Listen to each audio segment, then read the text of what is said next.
Okay, and there we have it, a nice hot cup of coffee. And if you look over here, it's been powered by the camping power system.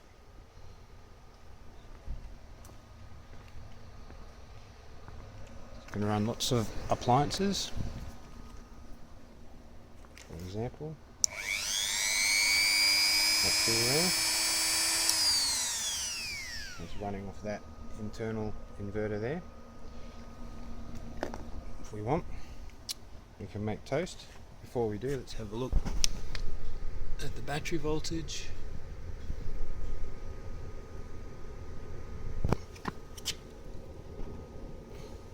So the battery's at 12.6 volts. Okay, let's put the toaster on.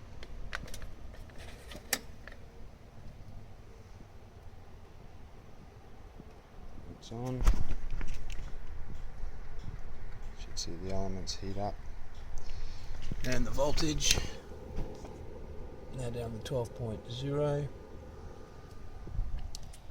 Meanwhile, well, that's warm. It's busy making toast. Okay, so this is running off the second 1 kilowatt inverter, which is tucked in on the left over there. Now, this system can charge from AC here.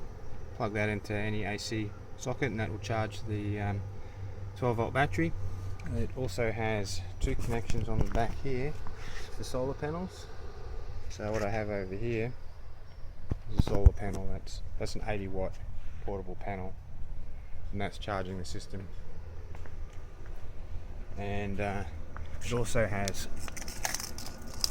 this connector here, which you can plug into a cigarette lighter, and that will charge the battery system as you're driving along.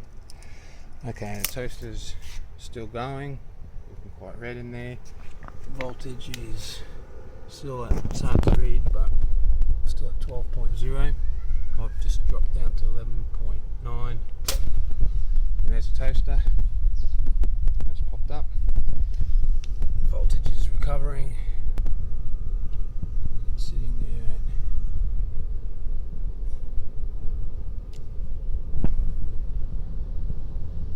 at 12.5, so it's recovering. Having a better look at how this system's built, you can see the battery, which is a 12 volt 200 amp hour battery, is in a StoreMate storage system box, which is just a cheap storage box from the hardware store. For the top, I've got the same box, but it's sort of a quarter height, and what I've done is I've screwed the lids together there to allow a place for the conduit to run, the wires, and there's the front control panel. Switch the system on.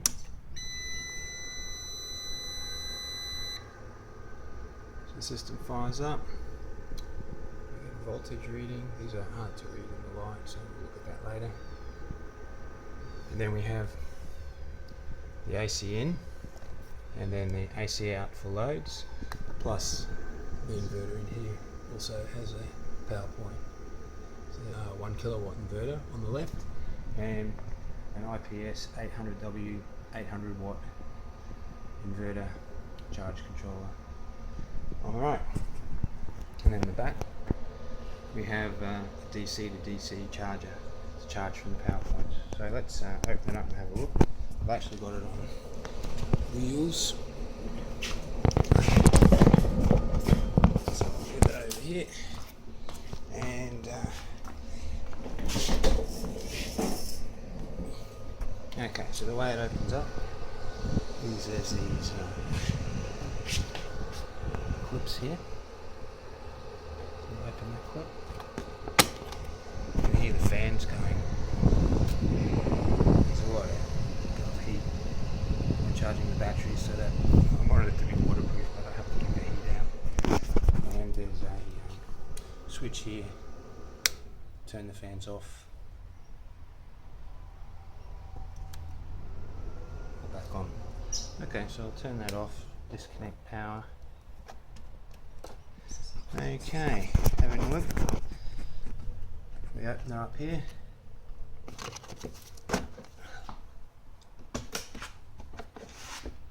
And as you can see inside,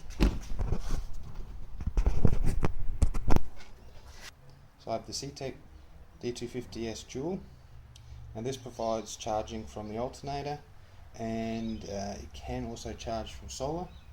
I haven't chosen that option. Then mounted next to that I have the IPS 800W that also will charge from solar, but I haven't looked that up either. And then over here I've got the 1 kilowatt inverter. It's all fused down here, 100 amps, and there's the wiring for the switch. The cabling runs through in between the lids and back up the other side.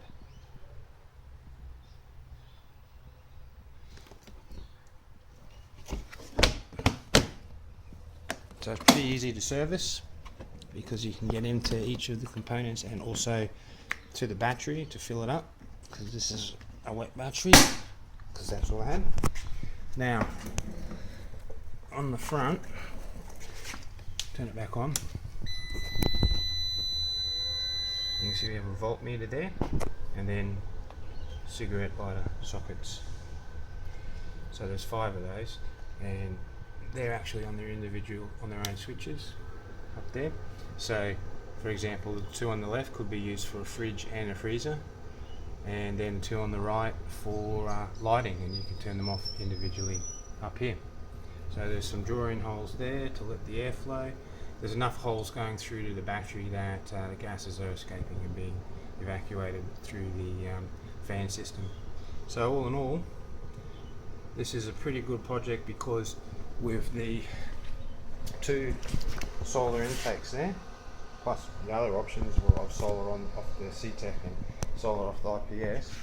You can take this camping, you can make a cup of coffee in the morning, you can make some toast, you can have lighting all night long, and you can charge it either off a fixed solar on your vehicle, or go with the option I have, which is 220 watt solar panels, which can be placed wherever the sun is. Typically you don't like camping in the sun, so the panels can reach. So yeah, that's it. That's the power system that I'll be using in the Ford Ranger.